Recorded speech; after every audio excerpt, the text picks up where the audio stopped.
están? Estamos de regreso en un nuevo programa de Zona de Contagio. Como siempre hemos dicho, aquí las cosas siguen igual, pero vamos avanzando. Ya vamos por más programas.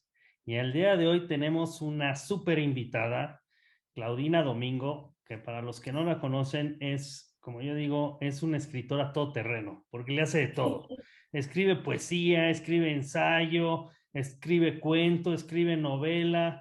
Ha ganado varios premios muy importantes, el premio Praxis, el premio Carlos Pellicer, el Gilberto Owen. Entonces, ahora sí que tenemos de lo mejor que podemos tener, ¿no? Muchas gracias por Le las doy flores. la bienvenida a mis compañeros, a Nayef y ella, que está en Brooklyn, Mariana H., que está aquí en la Ciudad de México, igual que yo, y Claudina, también estás en la Ciudad de México, ¿va? Sí, estoy por el sur, por Metro CU, más o menos. Ah, bueno, perfecto. Entonces, si quieren, amigos, Pues hagan su presentación y empezamos a platicar con Claudina. sí, yo no tengo gran cosa que decir. Estamos entrando a una época de lluvias que se ve bastante importante por el sur, justamente, donde estamos Claudina y yo. Y no, nada, yo quiero empezar a platicar con Claudina de algo que es muy obvio a lo mejor, pero que es eh, la cercanía que tú tuviste con los libros desde muy niña. Creo que por ahí empezó tu historia con la literatura, me imagino. Sí, bueno, mi papá es escritor, mi papá es Juan Domingo Argüelles, y él, pues obviamente tenía una biblioteca importante, ¿no? Yo empecé leyendo poesía y me empecé escribiendo poesía, era lo que más me gustaba, ¿no? Sobre todo, pues en algún momento descubrí a Pellicer y me fascinó, ¿no? Y aunque empecé leyendo, aunque también, digamos, ya adolescente, empecé a leer narrativa y por supuesto que todo el realismo mágico me fascinó y me maravilló y Cortázar fue un admirado desde siempre. Pues yo seguía escribiendo, o sea, cuando empecé a escribir se me hizo muy sencillo, o más que muy sencillo, lo que más quería era escribir poesía y solo hasta después, hasta 10 años después, pensé en escribir narrativa o en tomarme en serio escribir narrativa, ¿no? Se me hacía más complicado quizá escribir narrativa y sí me costó trabajo, ¿no? Pero sí, tuve esa fortuna de tener una biblioteca, una buena biblioteca en casa, ¿no? Bueno, pues nada, yo nada más para añadir a lo que ya dijeron mis colegas antes de empezar a hablar contigo. Aquí en Zona de Contagio empezamos a hacer esto obviamente por una pandemia, obviamente porque estábamos en una zona de contagio que se llamaba Planeta Tierra y como bien dicen mis colegas, seguimos igual. Ahora nada más con una guerra que se extiende, con situaciones cada vez más apocalípticas e inverosímiles, Sí. más, o sea, yo vivo en este país de tercer mundo que se llama Estados Unidos, donde acaban de quitarle el derecho al aborto a las mujeres, donde hay balaceras y asesinatos masivos todos los días, no, rara vez no hay. En fin, entonces las cosas siguen mal, muy, muy mal, como decía Alejandro, pero ahí vamos, ahí vamos, ahí vamos, igual va mejorando. Pero bueno, en eso siempre lo que decimos es, lo único que nos alienta es tener oportunidad de hablar con colegas, creadores, con amigos que escriben y que hacen que este mundo sea mucho menos miserable. Y bueno, en esta ocasión nos toca contigo y antes de darle un giro más personal a lo tuyo, lo que yo quisiera es, perdón.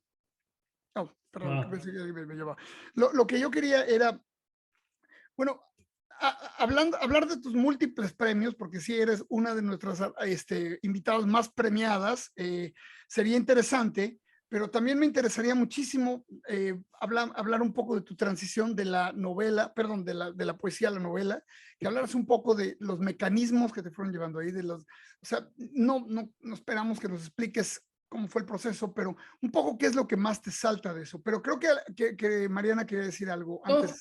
es que ahorita que describías el momento en que vivimos, hablaste de balaceras en Estados Unidos. Acaba de haber una aquí en la ciudad, en México, en Puebla, unos niños y adultos que estaban yendo a vacunarse y hace unos días mataron a una chica, su esposo, en un restaurante japonés. Entonces, sí, estábamos no estamos nada bien, pero no somos tan poco optimistas, Claudina. La verdad es que tratamos de hacer un recuento de lo malo, pero también de lo bueno. Y una de las mejores cosas es tenerte hoy en el programa, sin duda. Gracias. Exactamente. Neif. Ahora sí. Entonces, ahora sí, Sí, empecemos sí, con esta claro. idea de cómo Sí. hiciste la transición, que no sé si es una transición, estoy diciendo, poniendo palabras que a lo mejor no son Sí lo fue, sí lo fue.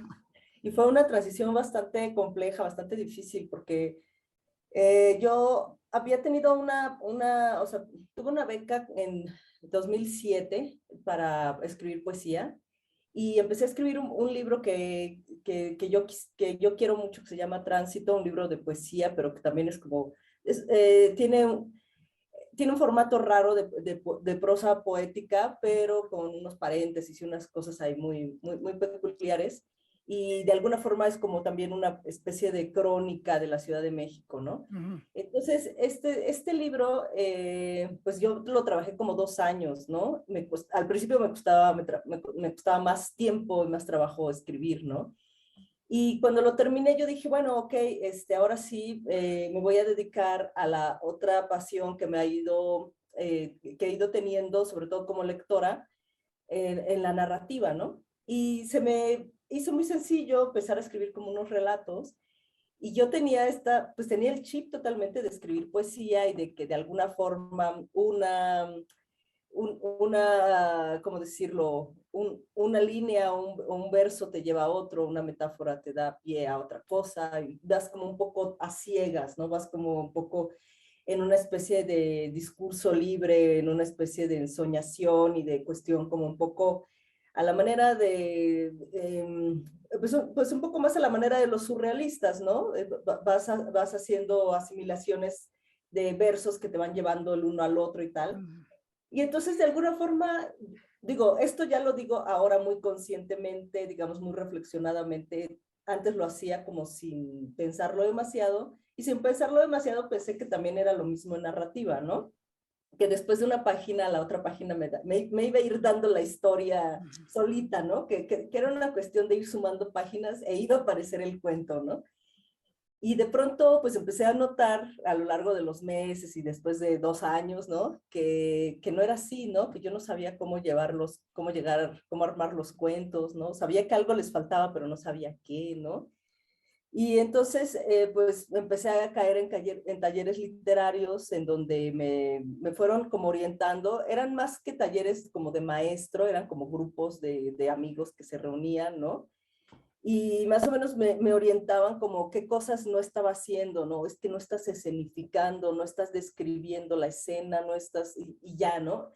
Pero me llevó como 4 o 5 años poder decir, o sea, intenté hacer una novela, que hice como 100 cuartillas, escribí 100 cuartillas, y pues no llegaba a ningún lado, ¿no? Pero después, y luego me di cuenta de que en realidad era como había hecho lo mismo con la poesía, pero cuando, digamos que no sentía tanta desesperada, no me sentía tan frustrada cuando comencé a escribir poesía porque era adolescente, ¿no? Entonces, tú tienes 4 o 5 años 6 años de ejercicios poéticos y no te das cuenta, ¿no? En cambio, digamos, en esta transición, ya a los 20 largos, 4 o 5 años de ejercicios narrativos y que nada salga, empiezas a decir, bueno, ¿qué está pasando, no? Pero finalmente, sí, me tomó como 4 o 5 años poder empezar como los cuentos que están en Las Enemigas. Ya fue en ese momento en el que dije, bueno, ¿no? Entonces, realmente también fue de alguna forma, aunque pareciera que ya tenía esta experiencia literaria por la poesía, pues fue como aprender a manejar otro tipo de bicicleta. Claro, claro. Exacto. Y digo, dentro de esta transición de pasar de la poesía a la narrativa y también el ensayo, porque tienes ahí varios ensayos publicados, especialmente en antologías y eso, pero yo te quería preguntar un poquito, ahorita estamos viviendo una época en el que no sé si llamarlo como un boom de la literatura femenil o más bien de las autoras mujeres en las que están teniendo mucha exposición, están teniendo mucho empuje, ¿no? y tú siendo de esta generación de escritoras jóvenes mexicanas, ¿cómo es estar en este momento histórico de la literatura mexicana y latinoamericana? Sí. Pues mira, yo creo que, digamos que de alguna forma, lo que, como yo lo vivo, como a mí me ha pasado, es que sí hay más posibilidades de publicar en editoriales que, digamos, quizá nuestras colegas nacidas hace 20, 30, más bien 20 años atrás que nosotras, quizá las de los 60. Era más frecuente que entonces se publicaran como entre grupos de amigos hombres, ¿no? Y que hubiera poco lugar para las mujeres. Ahora hay más lugar en las editoriales, pero por ejemplo, a mí me pasó que como cuando yo empecé a escribir, cuando yo publiqué Las Enemigas ya había pasado, por ejemplo, el México 20 de narradores. Entonces yo, por ejemplo, ya no quedé ahí, ¿no? Y en varias como cosas que sucedieron, digamos que yo llegué a los 35 años con mi primer libro de relatos, ¿no? En ese sentido, había llegado como un poco tarde, ¿no? En esos, porque, bueno, no tarde, pero es una... inclusive nuestra profunda sociedad o profundo gremio literario también está obsesionado con el edadismo, ¿no? Entonces, cada tanto se hace como esta una nueva selección de jóvenes, ¿no? Que están escribiendo y los que la van a armar. Y yo no había llegado todavía, yo todavía no tenía ningún libro publicado, ¿no? Entonces, pues es muy curioso porque digamos que yo la impresión que tengo es que es una época en la que afortunadamente existen como muchos registros, ¿no? Existe el registro de la autoficción, existe el registro de la literatura policíaca, existe el registro de la literatura realista no policíaca, ¿no? De la literatura negra, de la literatura fantástica, ¿no? Quizá la literatura fantástica no tiene tanto, digamos, tantos fans en México frente a la literatura realista los últimos 20 años, ¿no? Los últimos 10 años, ¿no? Pero hay como una gran posibilidad encuentras que tienes un gran rango de estéticas dentro de, digamos, las mismas generaciones de entre los 60s y los 80s, 90s, ¿no? Y no sé si siempre fue así, tengo la impresión de que de pronto había como ciertas modas a lo largo de las épocas y las editoriales se concentraban más en otras cosas antes, ¿no? Claro. Y también me imagino que la industria independiente tiene que haber también aportado a eso, a poder publicar libros que fueran de aforismos, ¿no? Que ninguna editorial grandota te iba a publicar un libro de aforismos. Por O, supuesto. o de reflexiones como lo que hizo Tumbona en su momento, que publicaba un solo ensayito, ¿no? Y era un librito chiquito muy bonito. ¿Y sabes qué tampoco sucede ya, Claudina? Que las escritoras escriban con lápiz. Algo así oí, Sí. chismearon que escribes con lápiz. Sí, bueno, escribo sobre todo los poemas, los escribo con lápiz primero, porque ¿sabes qué ocurre? Que cuando cuando te sientas, bueno, esta impresión tengo yo frente a la máquina, como que la máquina te jala a escribir rápido, no lo que sea, pero te ayuda con la velocidad y la uso, obviamente, cuando estás escribiendo prosa, pues llega un momento en el que la misma máquina agarras un ritmo muy padre entre las manos y lo que vas pensando y lo que vas añadiendo. Pero el asunto con la poesía es que como la poesía exige más contención y que seas más cuidadoso y tal, si que te jale la máquina y que escribas más rápido te puede llevar a como a escribir cosas, a escribir de más, ¿no? A escribir versos más largos, a agregarle cosas, a agregarle adjetivos, a agregarle, ¿no? Entonces, con el lápiz, sobre todo en poesía, pues yo escribo y además pues borras, ¿no? Y borras y vas. Y entonces ya que tienes algo que más o menos te parece que ya es un borrador, ya lo puedo pasar en limpio, ya lo puedo transcribir, ¿no? Pero sobre todo lo uso para la poesía. Para la narrativa sí es mucho más fácil pues escribir en la computadora porque tiene llega un momento en el que sí tienes un ritmo entre lo que van diciendo tus manos y lo que vas pensando tú de dónde agregar, dónde cortar, para dónde ir, ¿no? Qué bonito, ya vieron. Muy padre. Está increíble eso. Oye, y fíjate, dos asuntos, dos temas o dos líneas de reflexión o líneas de creación que creo que identifico en tu trabajo. Uno, por un lado, es escribir la ciudad, veo un interés grande en reflejar a la ciudad, a la urbe, en hablar de ella, y por otro, a los sueños, ¿no? Más o menos creo yo que son como dos de tus temas. Sí, sí. ¿Y cómo conviven o son antagónicos? ¿Tienen una diferencia? ¿Son el día y la noche? Además, porque me parece que también por ahí me encontré con un comentario tuyo de que tú eres una escritora de día, ¿no? Que tú buscas tu trabajo durante el día y no durante la noche, ¿o me equivoco? En general lo busco durante el día porque pues en general estoy más despabilada, tiendo menos y tiendo menos o sea, me puedo concentrar como sin ponerme lúgubre y sin ponerme, o sin agarrarlo de fiesta, ¿no? Que dices, ay, bueno, y ahorita abro un vino y ya, ¿no? Entre que estás escribiendo y haciendo otras cosas, ya agarraste Salud. la Nosotros fiesta. abrimos el vino horas antes de empezar. Y entonces, a mí lo que me ocurre con lo que escribo es que pues parece que voy dando bandazos, ¿no? De aquí para allá, ¿no? No solo de la poesía a la prosa, sino en cuanto a los temas, los estilos, ¿no? Pero pues me sucede que no me gusta escribir el mismo libro varias veces, ¿no? Entonces de pronto me interesan otras cosas y pues le tengo que dar, es otro golpe de timón, ¿no? Pero esa es la forma en la cual yo me siento entusiasmada por los libros, que sean como cosas nuevas que yo tengo, que tengo con la cual ingeniármelas, ¿no?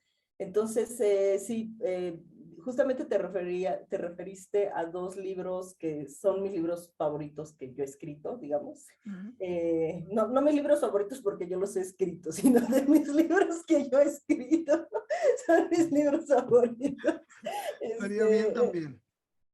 El Tránsito y La noche en el espejo, Claro, ¿no? claro. Más que Las enemigas, no odio Las enemigas, no lo aborrezco, pero el libro de prosa que más me gusta es La noche en el espejo, ¿no? Ajá. Y entonces, más que convivir, pues digamos que pues los hago convivir porque yo los escribí los dos, ¿no? Esta es la única coincidencia que tienen. Y están obligados a convivir entre ellos. Oye, a ver, Perdón, María, nada más para terminar, pero insistir. Pero entonces háblanos un poquito más del sueño. Me interesa Sí, mucho la manera en que abordas el sueño como una obsesión o como algo me imagino que te tiene verdaderamente inquieta, preocupada, fascinada. Perdón, Mariana. Sí. El sueño, el estado onírico es algo que me fascina, ¿no? Y siempre quise escribir un libro en donde hubiera algo de mis sueños y no sabía cómo hasta que de pronto, como justamente en un sueño, me dio el primer capítulo de La noche en el espejo y dije, ya sé cómo va a ir, ¿no? Entonces lo que quise hacer fue un homenaje, una reescritura de Alicia en el País de las Maravillas, pero versión para adultos. Bueno, Alicia en el País de las Maravillas no es que sea precisamente para un niños. libro para niños, ¿no? Y la diferencia con era que, bueno, no hay un contrapunto con la vigilia, no hay un contrapunto con la realidad, es como una sucesión, digamos, de un personaje que además, digamos que el núcleo más profundo o más elaborado de contenido es que es un personaje que no conoce su identidad, ¿no? Que siempre está como extraviado y que está como buscando a través de los ámbitos por los que pasa su identidad, porque sí le preocupa, sí tiene en algún momento la sospecha de que tiene que encontrarse a sí misma o que tiene que encontrar algo que constituya su identidad, ¿no? Y nunca lo consigue, ¿no? O sea, está realmente en un laberinto, ¿no? Entonces, lo que yo hice fue irle dando como los ámbitos en cada capítulo. Digamos que se puede decir que, algunos podrán decir que no son capítulos, sino que son episodios, ¿no? Pero de alguna forma son como cámaras que va abriendo, ¿no? Son como, sí, como puertas que va abriendo para ver si es allí a donde pertenece, ¿no? Y por supuesto que sí es una obsesión importante para mí el tema onírico, el tema de los sueños.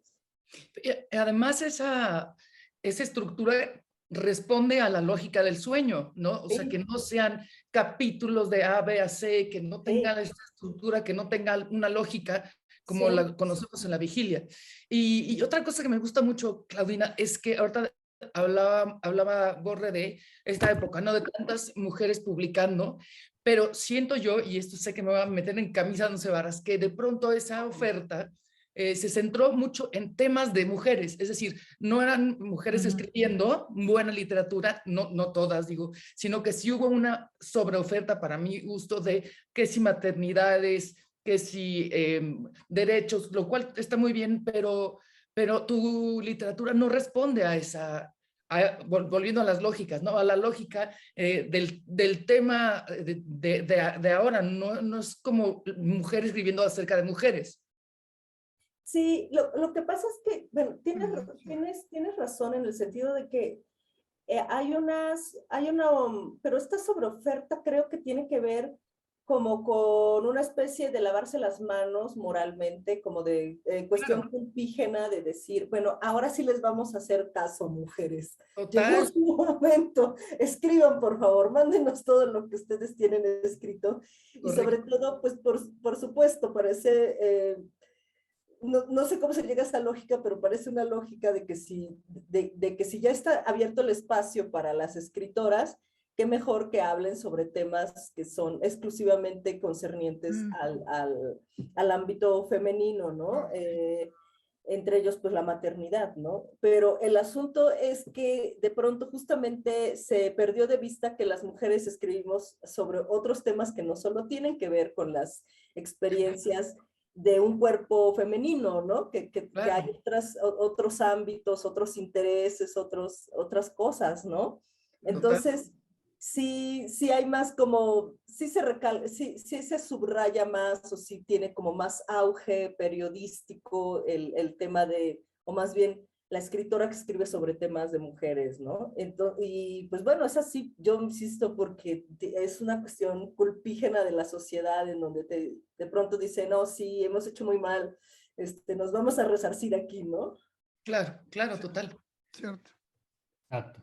Y bueno, yo otro tema que quiero tocar dentro de tu trabajo que se me hace muy valioso y creo que de lo más importante que traes, tanto en tu poesía como en tu prosa, es que tienes una escritura impecable. La verdad es que o sea, es un trabajo muy bueno de escritura, cómo escribes, cómo redactas, cómo hilas una idea con otra. Pero lo que me gustaría saber es, o sea, esa experiencia o sea, bueno, ya platicaste un poquito que viene de que lees desde muy pequeña de la biblioteca de tu padre, pero ¿cómo has ido trabajando esa escritura, ¿no? Para llegar a escribir los libros que tienes ahorita publicados. Pues sí me ha costado trabajo. No, me imagino. Se ve. Bueno,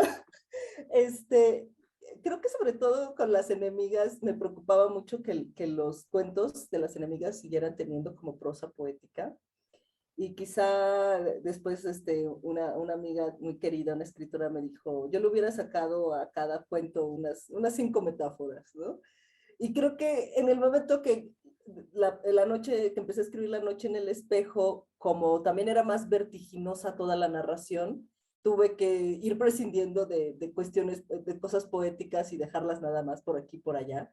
Pero sí es algo que me gusta mucho, porque me gusta que de alguna forma, no solo por tener un alma barroca, sino porque me gusta que de pronto los textos tengan textura, que además puedan comunicar como una serie de emociones, atmósferas, en donde está mezclado como mientras más plástico y descriptivo es de alguna forma, es más fácil mostrar como cierto tipo de transiciones emocionales en la narrativa, ¿no? En fin, entonces a mí me gusta como poblar mis libros. Yo sé que es una apuesta barroca, sé que normalmente, y que además, como tenemos una cultura de lectura actualmente que es muy tirada a lo anglosajón, menos es más, y en general las poéticas en los libros de narrativa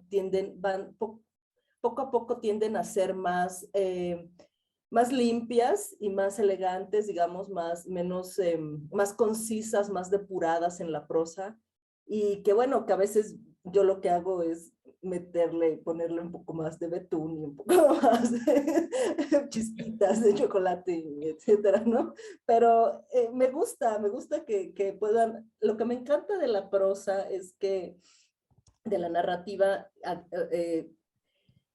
me gusta escribir poesía, pero cada vez me cuesta más trabajo escribir poesía. Es muy, muy exigente el poema.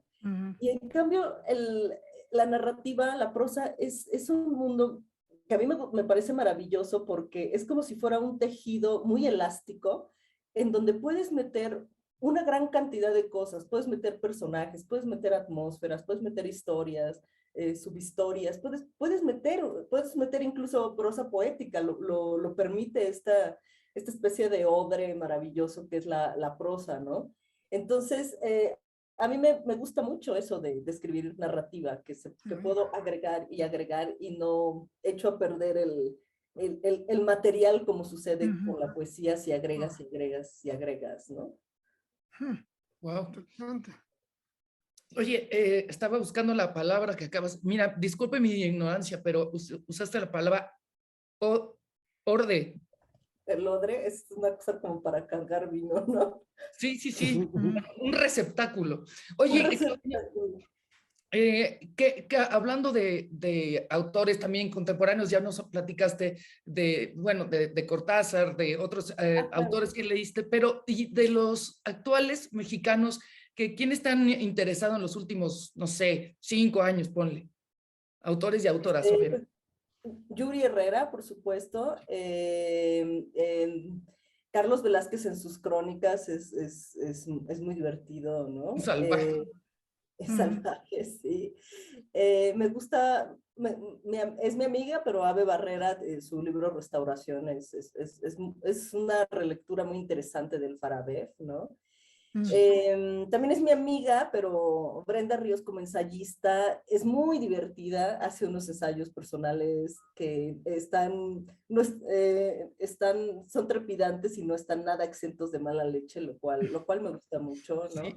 Brenda Ríos, ahí no la conozco, la voy a leer. No, ni yo. Sí, sí, sí. Entonces, hay como, déjame ver, se me están escapando muchas personas. Bueno. Pero digamos que, ¿sabes quién? Alejandro Vázquez Ortiz, regiomontano, es muy buen narrador. Tiene un libro que se llama Yonke, que son unos relatos, pero que están mezclados, bueno, tienen relación entre sí, que es muy interesante, es muy, muy interesante, que recuerdan un poco este libro también sobre de Selva Almada, se me fue su nombre, ¿no? Selva Almada no es mexicana, pero me gusta mucho Selva Almada, por ejemplo, ¿no? Muy bien, oye, ya tenemos algunas recomendaciones para nuestros siguientes programas, que estamos buscando también a Jorge Comensal, que es uno de los que se nos han escapado vivos. ¿Sí? ¿Y eso? Sí, no sé, no sabemos. Le cae mal, Borrego. Oye, yo quiero retomar un tema que a Nayef le va a gustar, de esta antología que hicieron en Sexto Piso, de la historia del ya merito, que participaste con un cuento que no tenía nada que ver de fútbol. Exacto, pero aparte que está ligado a Francia 1998, platícanos un poquito cómo participas en esto. Me parece que es una antología que hizo Luigi, ¿no? Sí, La coordinó Luigi. Tisano. Exacto. Sí, el profesor Tizano. Pero pues me invitaron y yo dije que sí. El texto es un texto que es así como cachondón, como medio erótico, y sucede, digamos, o sea, lo único es que sucede durante el Mundial de Francia, ¿no? Pero no había, o sea, nada más la mención al fútbol es que de pronto esta chava, que es un poco autobiográfico, está en una, en un departamento y ve a su como amantito y a su novio con el padre ver el fútbol, ¿no? Eso es lo que pasa, ¿no?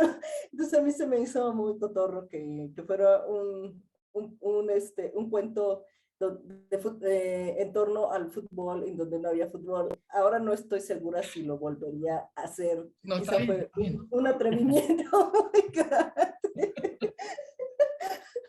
Quizá no, ojalá ya me hayan perdonado.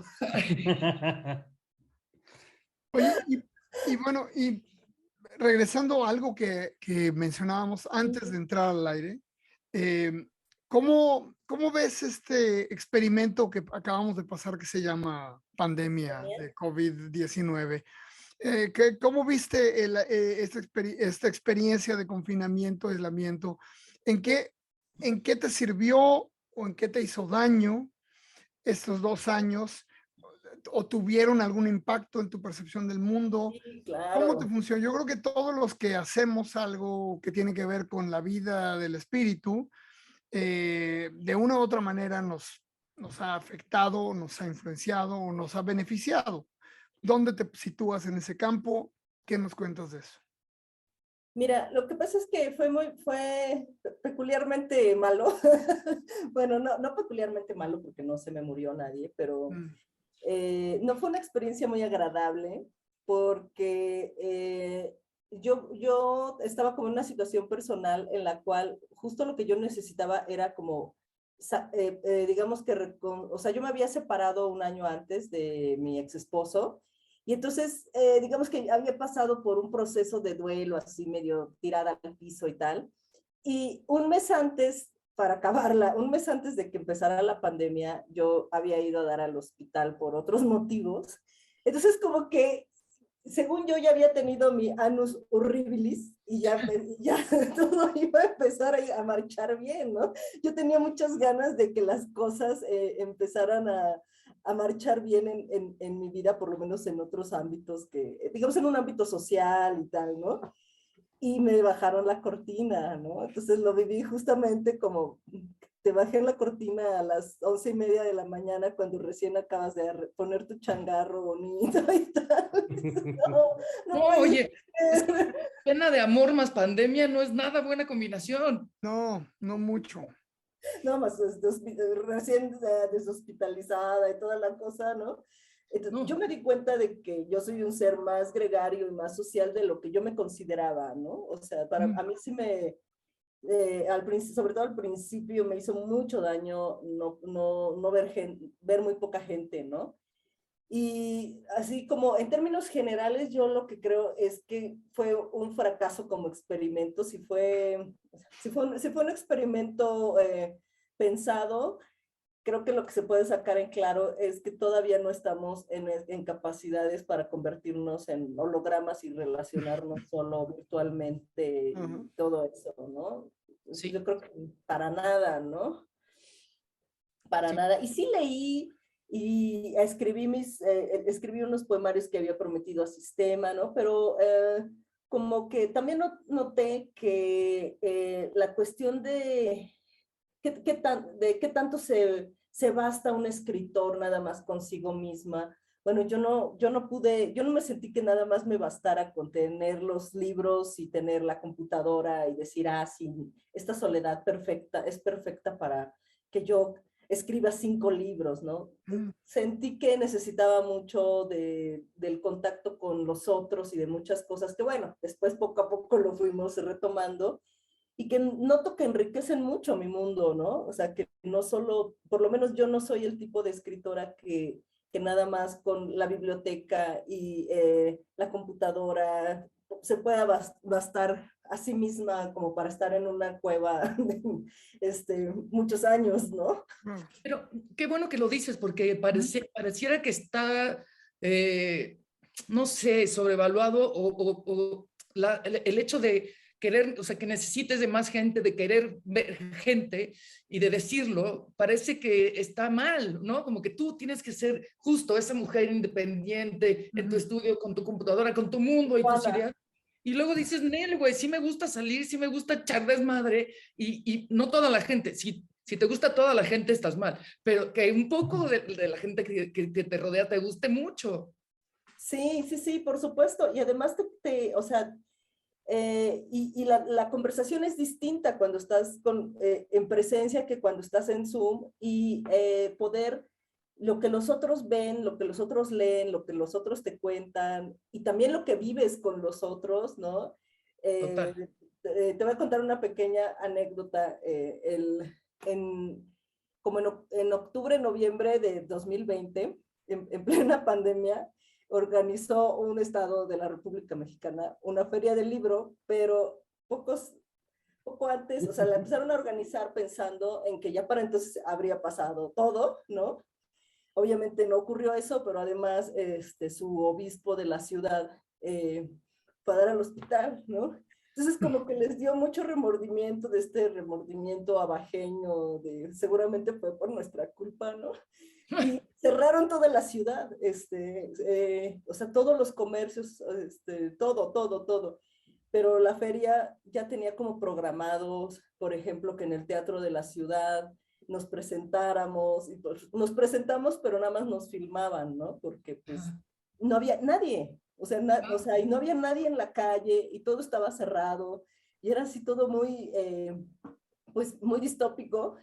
Y afortunadamente, unas personas como que consiguieron que en un barecito se hiciera una pequeña, como entre comillas, fiesta clandestina privada, como de 15 personas, y entonces nos reíamos en el barecito y de pronto alguien se asustó y dijo, no, es que si se dan cuenta de que estamos aquí, nos van a clausurar, pásense al patio de atrás, ¿no? Entonces nos pasaron al patio de atrás, ¿no? Y nos decían, y por favor ríanse, ríanse en silencio, ¿no? Si pueden reírse en silencio. ¡Qué horrible! Y en eso alguien contó justamente que la ciudad estaba en ese estado así de locura total porque el obispo había ido a dar al hospital y decía, y el obispo sigue grave, ¿no? Lo decía muy, muy seria, ¿no? La persona, el obispo sigue grave, ¿no? Y mi amiga Daniela Tarazona y yo tenemos 2 años en los que nos hemos prometido que vamos a escribir un relato que se llame El obispo sigue grave. No lo hemos hecho porque no nos ha dado licencia, Dios, pero es un gran título. Gran título. Es un gran título. El obispo sigue grave y bueno, después lamentablemente falleció. Por supuesto que no lo salvó que toda la ciudad hubiera cerrado, ¿no? Pero todo era muy, pues un poco con un baño de Ibargüengoitia en todo eso, porque pues solo una enorme culpa te hace pensar que pues si cierras la ciudad, no sé, el obispo se va a poner bien, ¿no? Una cosa así, ¿no? Pero creo que todos en algún momento fuimos testigos o escuchamos cosas muy, pues muy distópicas en estos 2 años y medio que han sido como alucinantes, ¿no? Y ¿saben qué? Seguramente les tocó así de, ¿qué crees? O sea, muy al principio de, ¿qué crees? No sé, Fernando se murió. ¿De COVID? No. Ah, bueno, güey, se murió Fernando, pero se murió. Ajá, con la paranoia de que si fuera COVID, o sea, era mucho más grave o no. Fueron meses muy desconcertantes. Sí, le dio una dimensión distinta a la morbosidad. O sea, el morbo tomó un cariz interesante o repugnante, dependiendo de cómo lo quieras ver. Pero es cierto, ¿no? O sea, cada vez que alguien se moría, decías, de COVID, ¿no? Y cuando te decían no, era así, no, de cáncer, no, entonces... Ya no está de moda el cáncer, no. Qué horror. Exactamente. Exacto. Y digo, dentro de todas estas distopías y eso, digo, por eso yo les decía, de la Feria del Libro, porque nosotros nos conocimos en la Feria del Libro de Toluca en plena pandemia, cuando, digo, lo organizamos bastante bien y todo, y iba poquita gente y lo transmitían por internet y todo eso, pero sí, efectivamente se volvían como realidades paralelas, ¿no? En todo esto, de cosas que de repente iban 500 personas y de repente ya van 50 personas, ¿no? Entonces, sí, era curioso, ¿no? Entonces, sí, cada quien ha vivido su pandemia como de diferentes Sí, maneras, ¿no? y además ya tenemos, vamos empezando a tener términos, todavía no tenemos todos los términos adecuados, pero tú hablabas de la plena pandemia y como que la plena tenemos, en algún momento tendremos que ponernos socialmente de acuerdo hasta dónde abarca la plena pandemia o si vas a ser así como la preclásica, como por ejemplo como los historiadores, ¿no? El periodo preclásico de la pandemia, el clásico tardío. Sí. Bueno, empujando más la idea de los periodos, después de ver el comportamiento de la mayoría de la gente frente a un virus, podemos decir claramente que la Edad Media no terminó en el año 1500 ni en 1600, sino que la Edad Media todavía está vigente, ¿no? O sea, seguimos con los mismos traumas, las mismas visiones apocalípticos religiosas y bueno, se manifestaron durante estos 2 años de muchas maneras para poner en evidencia que no estamos mucho mejor que la gente que en el siglo XIV se moría de la peste bubónica. Simplemente tuvimos un poco más de suerte que esta plaga no mataba tan feo, mataba menos y mataba menos feo. Sí, pero curiosamente hay hay una serie de cosas que como no sabemos mucho de este asunto y como es un virus nuevo, generan no solo morbo, sino un sistema también de creencias y de nuevos, ¿cómo decirlo? De nuevas obsesiones o de nuevos temores, muy como si fuéramos justamente personas de principios del siglo XX, ¿no? Porque hay gente que te dice, no, pero es que este virus es traicionero porque tú te puedes poner bien. Yo conozco gente que se puso bien, y luego se murió. Y que luego, medio año después le dio un infarto, ¿no? Dicen que lo que hay que hacer, y la gente también empieza a encontrar mecanismos a la antigua para, pues sí, es que finalmente descubrimos que somos personas antiguas, ¿no? Descubrimos que seguimos siendo gente de carne y hueso, ¿no? Sí, no, definitivamente ante un virus con el cual no había ninguna certeza, o sea, porque si nos acordamos de estos primeros meses, en marzo, abril, mayo del 2020, en que nada era claro, que todo era ambigüedad y que todo era superstición. Y luego cuando aparecieron todos los movimientos reaccionarios de esta gente que no quería máscaras, que no creían en un virus, que no creían, en fin, o sea, estamos clarísimos que estamos metidos en un oscurantismo activo y pujante, mirando con firmeza al siglo XIV, ¿no? Sí, sí, y además la cantidad de cosas que hicimos, o sea, la cantidad de tiempo que perdimos en los tapetes para no. El tapete es una joya. Ese tapete, yo quiero vivir en un tapete de esos. Y la peor de todas, ¿por qué mierdas dejaron de vender chela, güey, en México? O sea, ¿qué clase Eso fue fascinante. Eso fue fascinante. Lo terrible es que hasta acá, en Brooklyn, dejó de haber negras modelos. Eso sí me tenía muy alterado. Wow. Porque Bueno, yo no tomaba ninguna otra cerveza. Yo decía, ¿qué ahora qué hago? y hubo quienes dejaron de tomar Corona por el coronavirus. Claro, por supuesto. Por supuesto. Por cierto. O que tomaban Corona con más desafío, diciendo, yo no tengo miedo a nada. El virus no existe, venga otra coronita. Dácale, exacto. Creo que vamos a tener que empezar a cerrar, ¿verdad, Borre? Exactamente. Sí, me temo que ya vamos por ahí, pero todo ha sido buenísimo hablar. Sí, Digo, realmente ha sido un agasajo. Oye, y veo que tú tuviste la beca de los jóvenes criaturos 3 veces. tuve la beca de jóvenes creativos 3 veces y ya perdí la del sistema. Estoy Me temo que la perdimos. Creo que la Se te perdimos el escapó mismo de año. las manos. Creo que dejamos de ser miembros de esa benemérita institución el mismo año, ¿no? Que fue el año pasado o el año antepasado. Sí.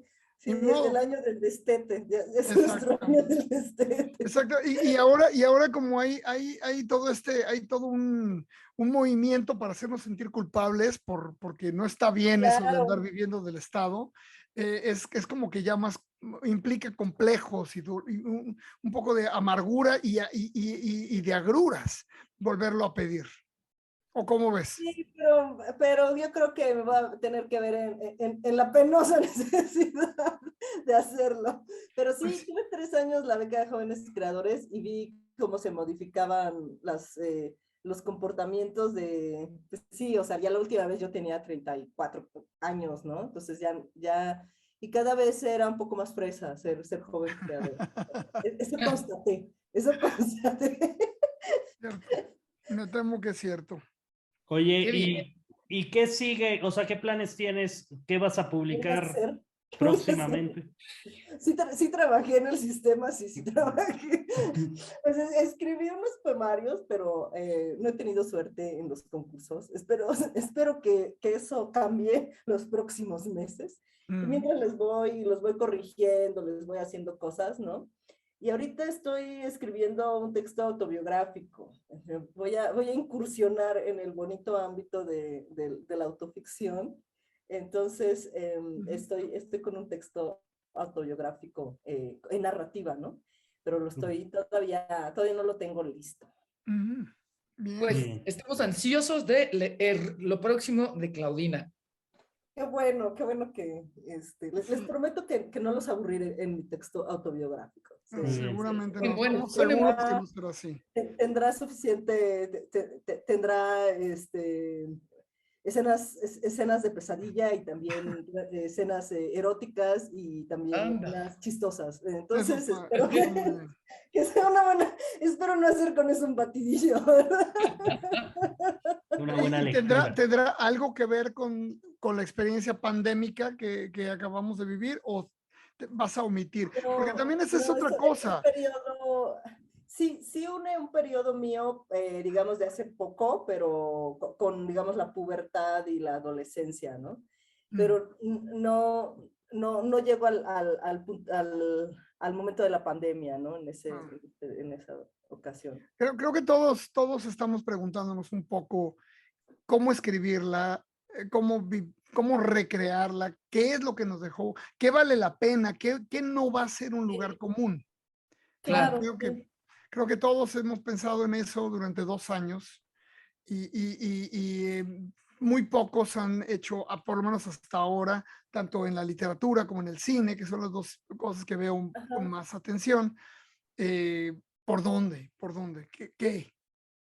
Todavía Ya falta vendrá. un poco, ¿no? Como para saber bien por dónde, porque todavía Claro. ahorita es muy emocional y yo tengo la impresión de que todavía la gente que ha escrito sobre todo sobre la pandemia se ha contenido mucho de cualquier cuestión humorística. Y ya ves que cuando sacas el sentido del humor de la literatura, ay, ya le pasa algo muy, muy serio a los libros, ¿no? O sea, sacarlo por completo. Pero creo que como todavía está muy sensible la sociedad, nadie quiere hacer chistes en torno, o sea, cuando ya escribes como escritor serio en torno a la pandemia, todavía como que hay esa culpa de, ay, no, ni modo que me ría de la gente cuando la gente se murió, cuando Claro. ¿no? Pero si le quitas el sentido del humor, les pasan cosas, se vuelve muy solemne y cursi, ¿no? Cierto. Habrá que Muy bien. esperar. Habrá que Digo, esperar. A ver como si no dice Mariana, conviene. ya se nos acabó el tiempo. En verdad, Claudina, agradezco mucho tu tiempo y No, yo me divertí y mucho, No, me lo pasé muy bien. está Pues Les increíble, agradezco mucho a ¿no? los 3 su Y tiempo y su lectura. No, es un placer enorme. Pues ahora Pues sí que dejo a Nayef que nos despida. Bueno, nada, es súper interesante hablar contigo, Claudina. Nos encanta tener un poco más tu voz por encima de tu literatura, un poco para guiarnos, un poco para llevarnos de la mano por tus visiones. Como decía yo un poco, me gusta esta visión urbana, ¿no? Que tienes, y a la vez esta visión onírica y esta sensación de seguridad que imprime tu lectura, que siempre tiene un gran aplomo, una gran confianza en el dominio de los géneros, porque no solamente eres una poeta con una voz muy, muy, muy desarrollada para tu edad, una chamaca como tú. Y de ahí el salto a la novela, a los cuentos, al ensayo, en fin. Pues muchísimas gracias por estar con nosotros y muchísimas gracias. No, pues es un placer. Y a todos los que nos están escuchando y a nuestros amigos que siguen Zona de Contagio religiosamente, contagiosamente, epidémicamente, y ojalá que sigan haciéndolo y que contagien a más, que les digan a sus tías y a sus primas y a sus abuelitas y a sus hermanos que vengan a checar lo que se está haciendo aquí, porque un poco la idea de esto es durante estos años de soledad, de aislamiento o de medio aislamiento y media soledad, seguir en contacto, seguir hablando y seguir pensando en cosas que no son solamente la guerra, la muerte, los inmigrantes cocinados dentro de un tráiler o las balaceras. Correcto. Muchas gracias por estar con nosotros. Chéquenos la próxima semana, aquí estaremos y pues aquí está Claudina, caramba, ¿qué más quieren? Gracias. Gracias, bye. Muchas gracias, nos vemos. Bye.